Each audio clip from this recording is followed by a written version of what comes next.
Hello दोस्तों, नमस्कार। एक बार फिर से स्वागत है आपके अपने यूट्यूब चैनल देव जी के ट्रिक्स में।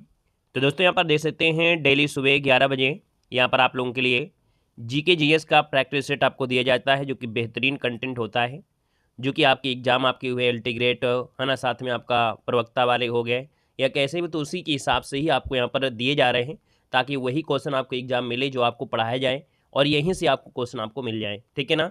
तो आपको डेली सुबह 11 बजे आपको जुड़ना है और जीके का एक बेहतरीन टेस्ट लगाना है। बाकी अगर आप लोग अल्टीग्रेट हिंदी की तैयारी कर रहे हैं तो रात में 9:30 बजे अल्टीग्रेट हिंदी की क्लास होती है, जहाँ पर आपको मॉडल पेपर दिया जाता है। साथ में हमारी एक सीरीज पीवाई की सीरीज चल रही है, उसके साथ साथ आपकी थ्योरी की भी आपकी क्वेश्चन यानी थ्योरी भी आपको कराई जाती है। तो ये दोनों क्लासें आप लोग देखते चलिएगा, ठीक है ना। बाकी आप लोग हमारे ऐप में नहीं जुड़े हैं तो हमारे ऐप में जुड़कर मात्र 99 रुपये में अपनी बेहतर तैयारी कर सकते हैं। यानी 99 रुपये में आपकी हिंदी साहित्य है और हिंदी साहित्य में आपको पूरी नोट्स आपको बेकायदे प्रिंटेड आपके होंगे, क्या पढ़ना है क्या नहीं पढ़ना है हाईलाइट कर दिए गए हैं। साथ में 3D नोट्स जो कि कवि और रचनाएं हैं, है ना। 25 महत्वपूर्ण कवियों की जीवन परिचय भी आपके हैं और आधी हिंदी साहित्य लगभग आपको जीवन परिचय से ही कवर हो जाएगी, क्योंकि उसमें हर एक चीज़ आपकी होती है।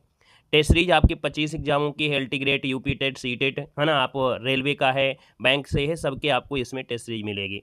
क्लास नोट्स जो हम आपको पढ़ाते हैं उसकी क्लास नोट्स भी है, चाहे वो पीवाई की क्वेश्चन हो चाहे आपकी थ्योरी की क्लास हो। साथ में 2000 ऑब्जेक्टिव क्वेश्चन भी आपके हैं। तो आप लोग हिंदी साहित्य की तैयारी कर रहे हैं तो अल्टीग्रेट हिंदी साहित्य के लिए आप लोग हमारे ऐप से 99 में तैयारी कर सकते हैं। बाकी जीके जीएस पढ़ना है तो जीके जीएस के लिए बहुत बेहतर आपको व्यवस्था की गई है, सिर्फ 99 रुपये में। हिस्ट्री, पॉलिटी, ज्योग्राफी सबके यहाँ पर देखा जाए तो थ्योरी वाली आपको नोट्स आपके हैं, यानी थ्योरी वाली ई बुक आपको मिलेगी। उसको आप लोग डाउनलोड कर सकते हैं। और इसके बाद आप लोग वन लाइनर पढ़ना है तो वन लाइनर, ऑब्जेक्टिव में पढ़ना है तो ऑब्जेक्टिव, मॉडल पेपर लगाना है मॉडल पेपर, टेस्ट सीरीज लगाना है तो टेस्ट सीरीज, है ना। हर प्रकार की व्यवस्था आपको की गई है जीके में भी, ठीक है ना। तो ऐप में जुड़कर और भी इसका फ़ायदा उठा सकते हैं। तो चलिए स्टार्ट करते हैं। यहाँ पर आपके सामने पहला क्वेश्चन है और आपसे कह रहा है कि एक जेट इंजन की कार्यप्रणाली निम्न के संरक्षण पर आपकी निर्भर करती है। यानी जो आपका जेट इंजन होता है वो किस कार्यप्रणाली के तहत कार्य करता है। तो दोस्तों याद रखना, जेट इंजन जो आपका होता है वो आपका रेखीय संवेग पर कार्य करता है। यानी देखा जाए तो सर जी आपका जो आंसर है वो आपका बन जाएगा सी नंबर, रेखीय संवेग संरक्षण पर कार्य करता है। ऑप्शन नंबर आपका सी इसका राइट हो जाएगा। यहाँ पर आगे बढ़ते हैं। क्वेश्चन आपसे दिया गया और आपसे कह रहा है कि ग्रहों की गति के जो नियम है उसको प्रतिपादन किसने किया था। तो ग्रहों की गति के नियम किसके द्वारा प्रतिपादित किए गए थे। तो केपलर का नाम सुना होगा। यानी आपका जो आंसर है यहाँ पर सर जी बी नंबर है राइट हो जाएगा, कि ग्रहों की गति संबंधी जो आपका है वो सर जी किसने, तो आपके केपलर ने किया था। तो ऑप्शन नंबर आपका जो बनेगा यहाँ पर क्या हो जाएगा सर, बी नंबर इसका राइट हो जाएगा। क्वेश्चन आपसे अगला पूछा गया और आपसे कह रहा है कि किस कुष्ठ रोग उत्पन्न किया जाता है।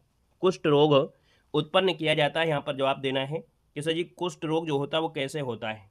चलिए बताइएगा कि कुष्ठ रोग जो आपका होता है वो किस प्रकार से करते हैं, यानी कुष्ठ रोग जो आपका होता है ना, ये आपका जो हो जाता है वो कैसे होता है। यहाँ पर देखा जाए तो कुष्ठ रोग जो आपका है जीवाणु के द्वारा होता है। यानी आपका देखा जाए तो आपका आंसर क्या हो जाएगा, कुष्ठ रोग जो आपका है वो जीवाणु के माध्यम से होता है। ऑप्शन नंबर आपका बनेगा यहाँ पर फर्स्ट नंबर राइट हो जाएगा।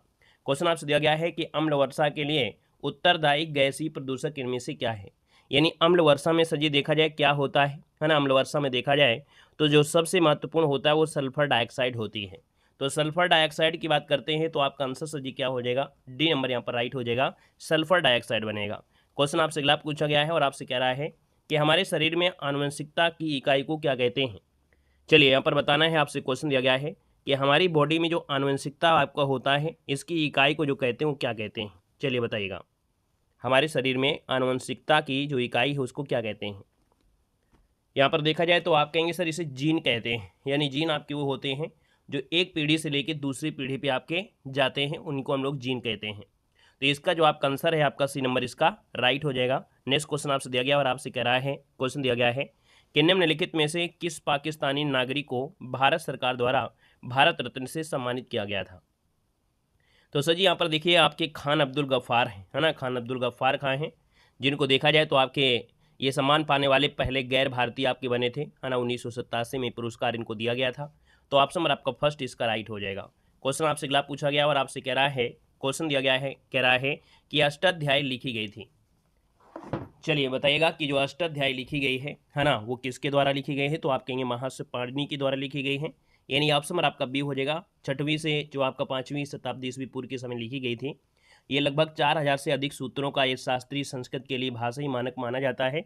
तो आंसर आपका बी बनेगा। क्वेश्चन आपसे अगला पूछा गया है, सर जी पुराणों की जो संख्या वो आपकी कितनी है? पुराणों की संख्या कितनी है? तो आप कहेंगे सर जी पुराणों की संख्या 18 है, यानी आंसर आपका बी नंबर इसका राइट हो जाएगा। क्वेश्चन आपसे अगला पूछा गया और आपसे कह रहा है कि निम्नलिखित में से किस मुगल सम्राट ने अंग्रेजों को बंगाल में शुल्क मुक्त व्यापार की सुविधा प्रदान किया था? यहाँ पर देखा जाए तो सर जी अंग्रेजों को बंगाल में शुल्क मुक्त यानी पूरी तरीके से फ्री व्यापार करने की सुविधा दिया था। ये जो आपका है फर्रुख सियर था, यानी ऑप्शन नंबर आपका जो बनेगा वो डी नंबर हो जाएगा, फर्रुख सियर इसका आंसर आपका बनेगा। क्वेश्चन आपसे अगला पूछा गया और आपसे कह रहा है, क्वेश्चन दिया गया है शेख निजामुद्दीन औलिया की दरगाह स्थित है।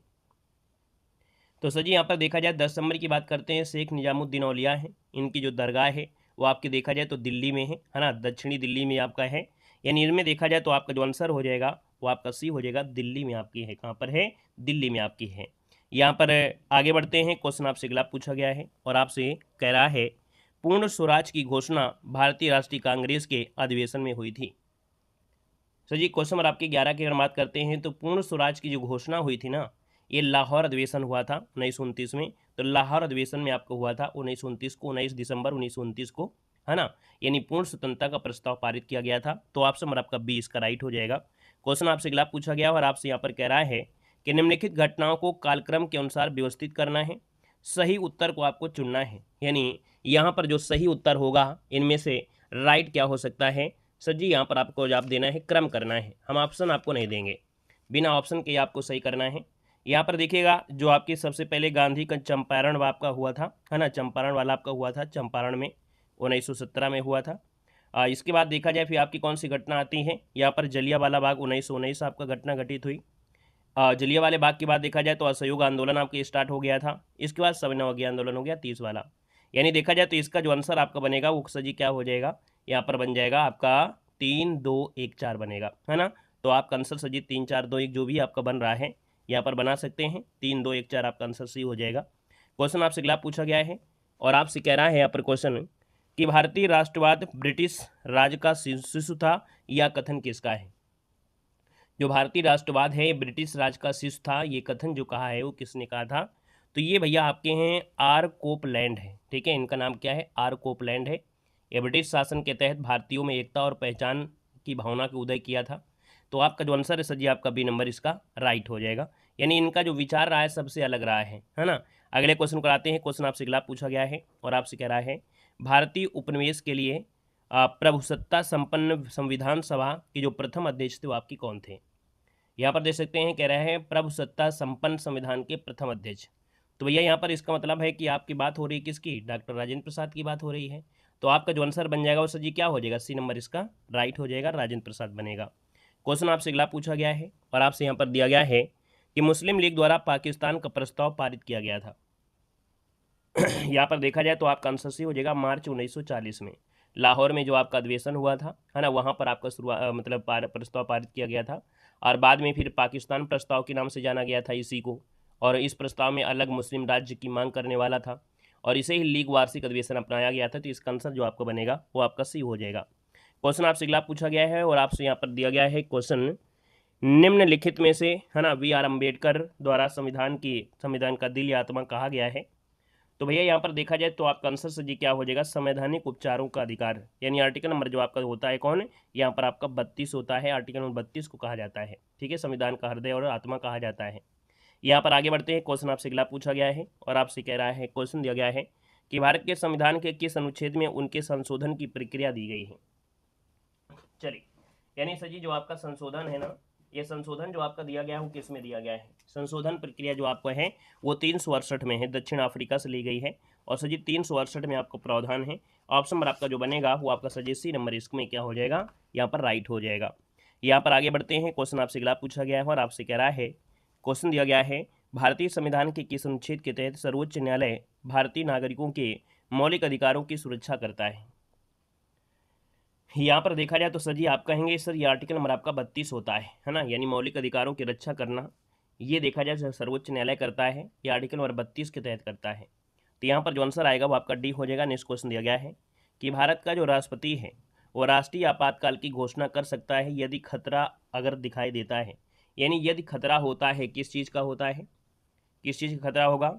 बाहरी आक्रमण का खतरा अगर होता है है ना, साथ में देखा जाए जैसे आपका सशस्त्र विद्रोह का है, तो यहाँ पर आपको याद रखना है कि ये तब हो सकता है, यानी जो आपका दिया गया है 1 और 3, तो राष्ट्रपति आपातकाल या तो बाहरी आक्रमण हो सकता है या सशस्त्र विद्रोह हो सकता है। तो यहाँ पर राष्ट्रपति आपातकाल, है ना, यानी राष्ट्रीय आपातकाल की घोषणा कर सकता है।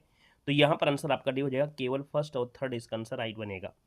क्वेश्चन आपसे अगला पूछा गया है और आपसे यहाँ पर दिया गया है, कह रहा है कि निम्नलिखित में से कौन सा नीति निर्देशक तत्व है।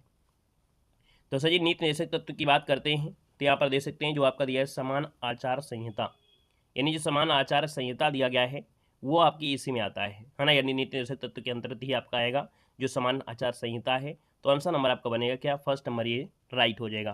क्वेश्चन आपसे अगला पूछा गया है और आपसे कह रहा है टर्की का कौन सा नगर है जो पश्चिम का द्वार कहलाता है। यहाँ पर याद रखिए ये सर जी आपका है इस्तांबुल है, ठीक है ना, इस्तांबुल वो शहर है, यानी यह शहर एक से ज़्यादा महाद्वीपों पर आपका स्थित है और देखा जाए तो यूरोप और एशिया के बीच ये प्रवेश द्वार का काम करता है। तो भैया इसे तुर्की का, है ना, यानी पश्चिम का द्वार भी कहते हैं। तो आपका आंसर बनेगा डी नंबर ही हो जाएगा। क्वेश्चन आपसे अगला पूछा गया है और आपसे कह रहा है कि फाकलैंड धारा प्रवाहित होती है। जो फाकलैंड धारा है ना वो आपके अर्जेंटीना के पूर्वी तट के सहारे, यानी देखा जाए तो आपका जो दक्षिण अमेरिका का पूर्वी तट है अर्जेंटीना तक प्रवाहित होती है, यानी 30 डिग्री अक्षांश तक पहुंच जाता है इसका विस्तार। तो ये जो आपका फाकलैंड धारा है अंध महासागर से बहने वाली एक ठंडी धारा है। तो इसका आंसर आपका सी नंबर इसका राइट हो जाएगा। क्वेश्चन आपसे अगला पूछा गया है और आपसे कह रहा है कि निम्नलिखित में से कौन सा युग्म आपका सुमेलित है। तो सर जी यहाँ पर देखा जाए कौन सा युग्म आपका सुमेलित है, आपसे राजधानी आपको दी गई है और राजधानी की बात करते हैं तो आप देखिए यहाँ पर दिया गया है आपका साइप्रस की बगदाद तो होगा नहीं, लेबनान का बेरूत दिया गया है ना, लेबनान का बेरूत, यही आपका आंसर सही हो जाएगा। लेबनान का बेरूत आपका है, बिल्कुल सही आपका है, ठीक है ना। आइएगा नेक्स्ट क्वेश्चन में आते हैं। क्वेश्चन आपसे अगला पूछा गया है और आपसे यहाँ पर क्वेश्चन दिया गया है कि बोस्पोरस जल संधि जोड़ती है, बोस्पोरस जल संधि है ये जोड़ती है किसको, काला सागर का नाम सुना है, सुने होंगे आप लोग, काला सागर और एक आपका है मरमारा सागर, यानी यहाँ पर देखा जाए काला सागर और मरमारा सागर को जोड़ती है जो आपकी बोस्पोरस जल संधि आपकी है, यानी आप देखेंगे कि यूरोप को एशिया से अलग करती है, ठीक है ना। तो इसका आंसर आपका हो जाएगा डी नंबर राइट हो जाएगा। और इस्तांबुल शहर को 2 भागों में विभाजित करने का भी कार्य करती है। यहाँ पर आगे बढ़ते हैं। क्वेश्चन आपसे अगला पूछा गया है और आपसे कह रहा है कि निम्नलिखित में से किस राज्य ने सर्वप्रथम पंचायती राज्य आरंभ किया था। तो सर जी यहाँ पर देखा जाए पंचायती राज्य को आरंभ करने वाला जो सबसे पहला यहाँ पर आपका राज्य था वो था सर जी आपका राजस्थान था, यानी ऑप्शन आपका बी हो जाएगा, राजस्थान है जहाँ पर सबसे पहले पंचायती राज शुरू किया गया था 2 अक्टूबर 1959 को, है ना। नागौर जिले में जो एक गांव पड़ता है आपका बगदरी गांव, वहाँ से आपकी स्टार्टिंग हुआ था, जवाहरलाल नेहरू ने शुरुआत की थी। आगे बढ़ते हैं। क्वेश्चन आपसे अगला पूछा गया है और आपसे कह रहा है कि भारत में न्यायिक सक्रियता जो संबंधित हो आपकी किससे है। ये भारत में जो न्यायिक सक्रियता है ये आपकी है जनहित याचिका से जुड़ा है यानी जो न्यायिक सक्रियता है ये जनहित याचिका से, ऑप्शन आपका डी बनेगा। नेक्स्ट क्वेश्चन आपसे दिया गया है और आपसे यहाँ पर कह रहा है क्वेश्चन, संविधान में मौलिक कर्तव्यों को शामिल किया गया था।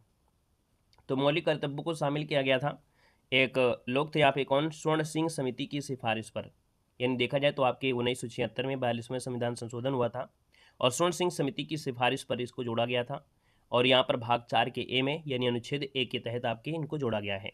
क्वेश्चन आपसे अगला पूछा गया है और आपसे कह रहा है कि निम्नलिखित में से कौन सा सहभागी लोकतंत्र की सही विशेषता नहीं है। यानी सहभागिता में देखा जाए तो परिवर्तन की लोकतांत्रिक प्रक्रिया है, शक्तियों का विकेंद्रीकरण है, उदार दायित्व एवं जवाबदेही है, लेकिन जो दिया है शक्तियों का केंद्रीकरण, ये इसमें से आपका नहीं आएगा। तो आपका जो आंसर है वो आपका सी नंबर इसका हो जाएगा। नेक्स्ट क्वेश्चन को आते हैं। क्वेश्चन आपसे अगला पूछा गया है, कह रहा है फरक्का के बाद गंगा नदी प्रमुख धारा का नाम जाना जाता है, यानी जब फरक्का में पहुंचती है, यानी फरक्का के बाद देखा जाए तो आपकी जो जलधारा है ना उसको बोलते हैं पद्मा के नाम से जानते हैं, यानी यहाँ पर आप बोलेंगे सर पद्मा के नाम से जानते हो, हुगली मत बोलिए क्योंकि हुगली जो आपकी है फरक्का के बाद ही तो हो गए, यानी फरक्का के बाद गंगा नदी बांग्लादेश में प्रवेश कर जाती है और जब बांग्लादेश में प्रवेश करती है इसको पद्मा के नाम से जानते हैं, है ना। और ये नाम गंगा नदी का ही है, बांग्लादेश में जब प्रवेश करती है तब इसको कहते हैं। तो इसका जो आपका आंसर है वो आपका हो जाएगा फर्स्ट, इसका राइट हो जाएगा, ठीक है ना। अगर हम बात करते हैं भारत में तो भारत में गंगा को भागीरथी और हुगली जैसी धाराओं में विभाजित किया जाता है। क्वेश्चन आपसे अगला पूछा गया है और आपसे यहाँ पर किया है क्वेश्चन नंबर 30 में कि भारत में कन्याकुमारी की अवस्थिति क्या है। यानी भारत में जो कन्याकुमारी है ये आप कहेंगे सर जी जैसे आपका ये आपका प्यारा से भारत है, तो यहाँ से बीच से जाती है आपकी कर्क रेखा, लेकिन नीचे से एक जाती होगी आपकी कौन, भूमध्य रेखा। तो आप कहेंगे सर ये भूमध्य रेखा के उत्तर में है ना, देखो क्या है, भूमध्य रेखा के आपके उत्तर में है ना, भूमध्य रेखा के उत्तर में आपका है। कर्क रेखा के उत्तर में थोड़ा आएगा है ना, भूमध्य रेखा के दक्षिण में भी नहीं जाएगा, मकर रेखा के दक्षिण में भी नहीं आपका आएगा, क्योंकि मकर रेखा और नीचे आपकी बन जाएगी। तो इसलिए आंसर आपका डी बनेगा। क्वेश्चन आपसे अगला पूछा गया है और आपसे कह रहा है कि निम्नलिखित में से कौन अंटार्कटिक और प्रशांत महासागर को जोड़ती है। अंटार्कटिक और प्रशांत महासागर को जोड़ने वाली जो आपकी है इसको बोलते हैं पनामा नहर है ना, अंटार्कटिक और प्रशांत महासागर को जोड़ती है, इसे ड्रैक पैसेज भी कहते हैं, ड्रैक पैसेज बोलते हैं। यानी आपका जो आंसर है सर ये क्या हो जाएगा, इनमें से आपका बी नंबर है, यहाँ पर राइट हो जाएगा, बी नंबर आपका बनेगा। आगे बढ़ते हैं, क्वेश्चन आपसे अगला पूछा गया है, निम्नलिखित में से कौन सा सही सुमेलित आपका नहीं है। जलप्रपात दिया है और आपकी अवस्थिति दी गई है। यहाँ पर देखो आपसे दिया गया है, आपसे कह रहा है केटूर प्रपात जो आपका है ये कहाँ पर है, केटूर प्रपात पूछा गया है, केटूर, ठीक है। यहाँ पर देखा जाए तो सर जी जो केटूर है तो ब्राज़ील में तो नहीं होगा, जोहान्सबर्ग आपका दक्षिण अफ्रीका में है, चैम्बरलेन प्रपात आपका न्यूजीलैंड में है, गोक्टा प्रपात आपका पेरू में है। गड़बड़ी सर जी आपके दिए गई आपका केटूर प्रपात में। अब आप लोग बताइएगा केटूर जो प्रपात है वो आपके कहाँ पर है, अगर किसी को पता हो तो आप लोग बता सकते हैं, जो केटूर प्रपात है वो आपके कहाँ पर है। चलिए बताइए केटूर जो प्रपात है वो आपके कहाँ पर है। पंजाब नहीं होगा, ये पंजाब में भी नहीं है, ये आपके गुयाना में है, ठीक है ना, ये जो आपका है गुयाना, जो आपका है गुयाना में है, याद रखना है, ठीक है ना। यहाँ पर आगे बढ़ते हैं, क्वेश्चन आपसे अगला पूछा गया है और आपसे यहाँ पर दिया है कुल मिला के इस प्रकार से क्वेश्चन है, नाबार्ड के बारे में आपसे पूछा गया है। तो देखो इसकी स्थापना 1982 में आपसे की गई थी है ना, आपसे पूछ रहा है कि सर जी इसकी जो स्थापना है वो आपकी 1982 में यहाँ पर आपको की गई थी। कहेंगे सही है, ये आरबीआई का एक सहायक नहीं है, तो भाई आरबीआई का एक सहायक हम नहीं कह सकते हैं, मतलब ये जो आरबीआई का सहायक थोड़ा आपका है। यहाँ पर दिया है प्रोजेक्ट के लिए धन विश्व बैंक तथा आरडीआई से भी आता है। आप कहेंगे सर ये भी बात आपकी सही है ना, ये भी बात सही आपकी है। जो समन्वित ग्रामीण विकास संवर्धन आपका है, इसमें लघु कृषि कुटीर उद्योग है ना, ग्राम उद्योग, हस्तशिल्प उद्योग, उन सब के लिए जो आपका मुद्रा होता है विनिमित करने का कार्य करता है। इनमें से देखा जाए सब सही थे, तो आप कहेंगे सर इसका जो आंसर आपका है सभी आपका हो जाएगा, 1 2 3 आपका बन जाएगा, ठीक है ना। अगले क्वेश्चन को आते हैं, क्वेश्चन आपसे अगला पूछा गया है, कह रहा है सर जी इनमें से कौन सा युग्म है जो आपका सुमेलित नहीं है, यानी सुमेलित नहीं है। तो देख लीजिएगा आपसे दिया गया है उच्च शक्ति मुद्रा आपका दिया है आरबीआई दिया गया है, निजीकरण दिया है, नई आर्थिक नीति है, गरीबी आकलन दिया है, कैलोरी गहनता है, और हरित क्रांति दिया है, जैविक उर्वरक के प्रोत्साहन के लिए दिया गया है। अब आप बताइएगा कि हरित क्रांति का संबंध क्या इससे है क्या। हरित क्रांति में तो कृषि क्षेत्र के बारे में आपने पढ़ा होगा है ना, आपने हरित क्रांति में जो पढ़ा होगा इसमें जैविक के बारे में थोड़ा पढ़ा है। हरित क्रांति में कृषि क्षेत्र खाद्यान्न की जो अधिकता थी उसके लिए चलाई गई थी, तो ऑप्शन आपका डी आपका गलत हो जाएगा। क्वेश्चन आपसे अगला पूछा गया और आपसे कह रहा है कि महात्मा गांधी ने सत्याग्रह सशस्त्र का उपयोग सर्वप्रथम कहाँ पर किया था। तो सबसे पहले दक्षिण अफ्रीका में ही तो किया था, दक्षिण अफ्रीका इसका जो आंसर है यहाँ पर राइट हो जाएगा। क्वेश्चन आपसे अगला पूछा गया है, कह रहा है आर्थिक और एवं जैविक उपजों का जो अनुपात कहलाता है वो क्या कहलाता है। आर्थिक और जैविक उपज जो होते हैं इनको हम लोग कहते क्या हैं। चलिए बताइएगा कि आर्थिक और जैविक जो आपके होते हैं यानी जो उपज होते हैं इनको हम लोग कहते क्या हैं। चलिए आर्थिक और जैविक उपज का अनुपात, इसे कटाई सूचकांक कहते हैं। क्या कहते हैं, कटाई सूचकांक कहते हैं। ऑप्शन आपका डी बनेगा। क्वेश्चन आपसे अगला पूछा गया है कि आधारी बीज पैदा किया जाता है, आधारी बीज जो होता है पैदा किया जाता है ये सजी प्रजनक बीज से, किसे प्रजनक बीज से होता है। यहाँ पर आंसर आपका बी हो जाएगा। नेक्स्ट क्वेश्चन दिया गया है और आपसे कह रहा है कि भारतीय किसान कांग्रेस का पहला अधिवेशन हुआ था। तो यहाँ पर देखा जाए तो सर जी भारतीय किसान कांग्रेस का पहला अधिवेशन 1936 में हुआ था।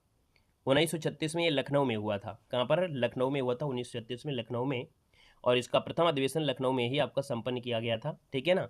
और यहाँ पर आगे बढ़ते हैं, क्वेश्चन आपसे अगला पूछा गया है और आपसे कह रहा है, क्वेश्चन दिया गया है कि निम्न में से किस आंदोलन में हिंदू मुस्लिम एकता का वास्तविक रूप प्रतिबिंब हुआ है। यहाँ पर देखा जाए तो सर एक आंदोलन हुआ था खिलाफत आंदोलन, ठीक है ना, खिलाफत आंदोलन, असहयोग आंदोलन, ठीक है ना। तो यहाँ पर देखा जाए तो आपका खिलाफत आंदोलन ऑप्शन में है तो आपका हो जाएगा, बाकी अगर असहयोग होता तो भी आपका आ जाता। तो यहाँ पर देखा जाए तो इसका आंसर आपका सी नंबर इसका राइट हो जाएगा। नेक्स्ट क्वेश्चन आपसे दिया गया है और आपसे कह रहा है कि हाल ही में किसे बिल्डॉन 2025 का ब्रांड एम्बेसडर चुना गया है। यहाँ पर देख सकते हैं करंट अफेयर की भी क्वेश्चन आपके हैं। हमने बताया भी है कि हम आपको सिर्फ 30 क्वेश्चन नहीं आपको पढ़ाते हैं, हम आपको यहाँ पर ज़्यादा से ज़्यादा क्वेश्चन पढ़ाने का प्रयास करते हैं। टॉप 50 क्वेश्चन लेके चलते हैं जिसमें करंट अफेयर के 10 क्वेश्चन होते हैं। तो बिल्डॉन 2025 का जो ब्रांड एम्बेसडर चुना गया वो सजी किसको चुना गया है? तो ये सजी आपके शुभांशु शुक्ला है ना। ये आपके हाल ही में ग्रुप कैप्टन बने थे जो शुभांशु शुक्ला, उन्हीं को विकसित भारत बिल्डथॉन 2025 का ब्रांड एम्बेसडर के रूप में चुना गया है। यहाँ पर आगे बढ़ते हैं। क्वेश्चन आपसे अगला पूछा गया है और आपसे कह रहा है कि हाल ही में कहाँ पर IUCN वर्ल्ड कंजर्वेशन कांग्रेस 2025 शुरू हुआ है? तो सर जी ये शुरू हुआ है आपके आबू धाबी में, यानी ऑप्शन नंबर आपका बी हो जाएगा। आबू धाबी में हुआ है। 9 से 15 अक्टूबर के बीच आपका शुरू किया गया था। हर 4 साल में आयोजित होता है। दुनिया का सबसे बड़ा पर्यावरण संरक्षण कार्यक्रम है। यहाँ पर आगे बढ़ते हैं। क्वेश्चन आपसे अगला पूछा गया है और आपसे कह रहा है कि हाल ही में साहित्य में नोबेल पुरस्कार 2025 के लिए जो गिनती हुई है, यानी घोषणा हुई है, वो किसकी हुई है? क्योंकि अक्टूबर में घोषणा होती है, दिसंबर में आपको दी जाते हैं। तो यहाँ पर देखा जाए तो सर जी यहाँ पर 3 नंबर का ऑप्शन आपका जो बनेगा वो जगह लाजस्की करान होरकाई, यानी आपका जो आंसर दिया गया है वो सर जी आपका सी इसका राइट हो जाएगा। क्वेश्चन आपसे अगला पूछा गया है और आपसे यहाँ पर दिया गया है, कह रहा है किसे इंग्लिश प्रीमियर लीग का आधिकारिक एम्बेसडर नियुक्त किया गया है? तो सर जी यहाँ पर देखा जाए तो इंग्लिश प्रीमियर लीग का आधिकारिक ब्रांड एम्बेसडर आपके संजू सैमसन को अक्टूबर 2025 में, यानी EPL का एक आधिकारिक एम्बेसडर चुना गया है। तो इसका जो आपका आंसर दिया गया है वो आपका आंसर ए हो जाएगा। क्वेश्चन आपसे अगला पूछा गया है, कह रहा है कि हाल ही में भारत की पहली चीता सफारी कहाँ पर शुरू हुई है? तो सर जी चीता सफारी आपके मध्य प्रदेश में शुरू हुई है। याद रखना मध्य प्रदेश में ये शुरू हुई है ना। जो राष्ट्रीय पर्यटकों के लिए एक वन्यजीव पर्यटन को बढ़ावा देने के उद्देश्य से आपका है। और ये जो कूनो नेशनल पार्क है ना, शिवपुर में, वहाँ पर शुरू हुई है। क्वेश्चन आपसे अगला पूछा गया है और आपसे कह रहा है, क्वेश्चन दिया गया है कि विश्व मानसिक स्वास्थ्य दिवस हर साल मनाया जाता है। तो सर जी यहाँ पर देखा जाए ये मनाया जाता है 10 अक्टूबर को। कब मनाते हैं? 10 अक्टूबर को विश्व मानसिक स्वास्थ्य दिवस है। वैसे स्वास्थ्य दिवस 7 अप्रैल होता है, लेकिन विश्व मानसिक लगा दिया है 10 अक्टूबर को होता है। क्वेश्चन आपसे अगला पूछा गया है और आपसे यहाँ पर दिया गया है कि कौन सी राज्य सरकार है जो ज्ञान यज्ञ मंडप डिजिटल लाइब्रेरी लॉन्च करने की तैयारी कर रहा है? यहाँ पर सर जी याद रखना ये आपका उड़ीसा है, ठीक है ना। कौन है? पुरी में जो जगन्नाथ मंदिर का दुर्लभ अभिलेखों को संरक्षित करने के लिए ये ज्ञान यज्ञ मंडप नामक एक डिजिटल लाइब्रेरी लॉन्च करने की तैयारी कर रही है। आगे बढ़ते हैं। क्वेश्चन आपसे अगला पूछा गया है और आपसे कह रहा है कि नारकोटिक्स कंट्रोल ब्यूरो ने हाल ही में किसके साथ समझौता पर हस्ताक्षर किया है? तो सर जी ये हस्ताक्षर जो आपके हुए हैं राष्ट्रीय सुरक्षा विश्वविद्यालय के साथ हुए हैं। तो ऑप्शन नंबर आपका सी इसका राइट हो जाएगा। नेक्स्ट क्वेश्चन आपसे दिया गया है और कह रहा है कि हाल ही में 2025 और 29 के लिए यूनेस्को का नया निदेशक जनरल चुना गया है। तो सर जी ये चुना गया है आपके खालिद एनानी, यानी जो मिस्र के आपके हैं। तो आपका जो आंसर हो जाएगा वो सर जी बी नंबर यहाँ पर राइट हो जाएगा, खालिद अल अनानी, है ना। इनको चुना गया है और ये 2025 से लेकर 29 तक के लिए अवधि के लिए चुना गया है। यहाँ पर आगे बढ़ते हैं। क्वेश्चन आपसे अगला पूछा गया है और आपसे कह रहा है कि भारत के पहले वाणिज्यिक इलेक्ट्रॉनिक एक बैटरी स्वैपिंग और चार्जिंग स्टेशन का उद्घाटन कहाँ पर किया गया है? यहाँ पर देखा जाए तो 10 नंबर का ऑप्शन सी हो जाएगा। सर ये हरियाणा जो आपका सोनीपत है, ठीक है, हरियाणा के सोनीपत में आपका हुआ है। तो सर ये आपका जो आंसर हो जाएगा वो आपका आंसर सी हो जाएगा, है ना। हरियाणा के पांची गुजरान गांव में आपका हुआ है। तो इसका जो आंसर है आपका सी नंबर इसका राइट हो जाएगा। क्वेश्चन आपसे अगला पूछा गया और आपसे कह रहा है भारत में कन्याकुमारी की स्थिति जो आपकी है कहाँ पर है? ये क्वेश्चन आपको होमवर्क के रूप में दिया जा रहा है, आपको कमेंट बॉक्स में कमेंट करना है, क्योंकि ये क्वेश्चन अभी हमने इसी वीडियो में आपको पढ़ाया है। अगर आपने ध्यान और मन से लगन से अगर आप तैयारी कर रहे हैं तो इसका जवाब आप लोग जरूर कमेंट करेंगे। साथ ही में हमने कहा है कि अगर आप लोग ऐप में नहीं जुड़े हैं तो हमारे ऐप से जुड़ सकते हैं। GK GS का एक बेहतरीन आपके कह सकते हैं कोर्स बनाया गया है सिर्फ 99 रुपये में, जिसमें आपको हर सब्जेक्ट की आपकी थ्योरी होगी। यानी आप थ्योरी पढ़ना है, जैसे आप लोग मार्केट में किताब लेने जाते हैं। अब जब जाओगे मार्केट में किताब लेने ना, तो आपको जब सब सब्जेक्ट की लोगे ना तो आपको बहुत पैसे देना पड़ेगा। लेकिन यहाँ पर आपको सिर्फ 99 रुपये में क्या है, कंप्लीट आपको थ्योरी होगी। ऑब्जेक्टिव क्वेश्चन अगर आप पढ़ना चाहते हैं तो कंप्लीट आपको पूरी हिस्ट्री आपकी ऑब्जेक्टिव माध्यम मतलब वन लाइनर में पढ़ लोगे। ऑब्जेक्टिव में पढ़ना है, ऑब्जेक्टिव में पढ़ लोगे, है ना। आपको टेस्ट पेपर लगाना है, यानी मॉडल पेपर लगाना है GK का, तो आप इसमें GK के मॉडल पेपर लगाते रहोगे। आप टेस्ट सीरीज अगर आप करना है तो टेस्ट सीरीज आपकी 25 एग्जामों की है, वो भी आप यहाँ पर कर सकते हैं। बाकी हमारी जो क्लास नोट्स होती हैं वो भी आपकी होती हैं, है ना। तो कुल मिला के यहाँ पर सिर्फ 99 रुपये में इतनी हमने गजब की व्यवस्था किया है कि आप कोर्स जब परचेज करोगे तो खुद आपको लगेगा सर जी पूरी यूट्यूब की वाट आप क्यों लगा रहे हैं, है ना। सब लोग यहाँ पर 999 में देते हैं, कोई 499 में अपना आप फाउंडेशन कोर्स स्टार्ट करता है, और आप इतने में क्यों दे रहे हैं, है ना। तो हम चाहते हैं कि आपका जितना से ज़्यादा भला हो जाए और हम चाहते हैं कि हम आपको जो कोर्स दे रहे हैं आप हमें डिस्टर्ब ना करें, है ना। आप जितना PDF पढ़ना है पढ़ते रहिएगा, है ना। तो इस हिसाब से आपका है। बाकी अगर आप लोग LT ग्रेड हिंदी की तैयारी कर रहे हैं तो आप लोग LT ग्रेड हिंदी के लिए हिंदी साहित्य की PDF परचेज कर सकते हैं, है ना। और आपको ज़रूरी भी है, करना भी चाहिए, क्योंकि आपको हम वो कंटेंट दे रहे हैं। अगर आप फिर भी अगर आप लोगों को लगता है कि नहीं 99 रुपये ज़्यादा हैं, तो हमारे ऐप को डाउनलोड करिए, वहाँ पर आप जाइए, वहाँ पर आपको 2-3 PDF आपकी ऐसी जिसमें लॉक नहीं लगा है, और वो 2-3 PDF से कम आपको 15 से 20 नंबर आपको मिल जाएंगे। 15 से 20 नंबर आपको सिर्फ 3 PDF जिसमें लॉक लगा नहीं है, 15 से 20 नंबर आपके हो जाएगा। उन्हीं को अच्छे से रट लेना, कम से कम 15 नंबर का भला हो जाएगा आपका, ठीक है ना। तो ऐप में जुड़ जाइएगा। बाकी जब सब PDF पढ़ोगे ना तो आप प्रयास करोगे कि पूरे के पूरे नंबर आपके आ जाएंगे LT ग्रेड हिंदी में, ठीक है ना। तो लिंक हमने डिस्क्रिप्शन बॉक्स में दे दिया है, ऐप को डाउनलोड करिए, आराम से पढ़िए, कोई कंजूसी न करिए। 99 रुपये में आप लोग कंजूसी करेंगे तो आप LT ग्रेड जो टीचर बनने वाले हैं, आप सोचो कि इतना बड़ा एग्ज़ाम है ना, तो फिर आप लोगों के लिए भी कैसे होगा, ठीक है ना। तो 99 रुपये में कंजूसी न करिए, कोर्स ले लीजिए। 1 साल की वैलिडिटी है, पूरे 1 साल की वैलिडिटी है। जो भी आपके पेपर होंगे, UP टेट, C टेट, है ना, या जो भी आपका है, सबकी टेस्ट सीरीज भी है। पूरे 1 साल के लिए कोर्स आपका है, कंजूसी ना करिए, ठीक है ना। धन्यवाद सभी को, जय